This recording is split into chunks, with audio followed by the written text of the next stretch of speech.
Good morning, members and friends of Calvary. It's time for your video devotion of the week. Today it comes from the book of Psalms in Psalm number 4 and verse number 4. It says this: Stand in awe and sin not. Commune with your own heart upon your bed and be still, Selah. And so here we have a psalm of David, and he's encouraging us in the first half of the verse to stand in awe of God. And we ought to do that. We ought to be amazed. We ought to be awed at the fact that God would create us, that God would want a relationship with us, that God would create us knowing we would fail Him, knowing we would sin, that God would be willing to forgive us, that God would be willing to give us His Son, that God would be willing to forgive us again and again, that God, the creator of the universe, the sun, the moon, the stars, the mountains, the weather, the sea, the intricacies of our body, that God wants to talk to us on a daily basis through the avenue of prayer. We ought to stand in awe.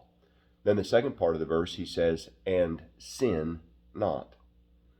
And I heard a preacher say one time, the reason why we struggle with the second part of the verse is because we struggle with the first part of the verse.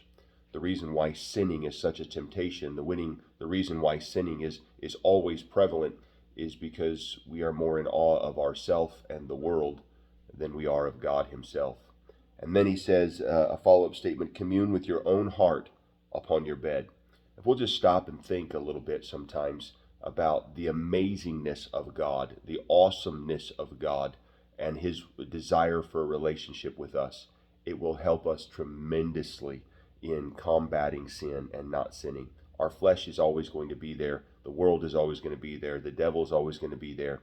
But if we'll stand in awe of God intentionally, it'll help us. Today, take a few moments, stop and contemplate the bigness of God, the wonder of God, and His relationship in comparison to us and with us. What a wonderful God, what an awesome God, what an awe-filled God that we serve. Stand in awe and sin not.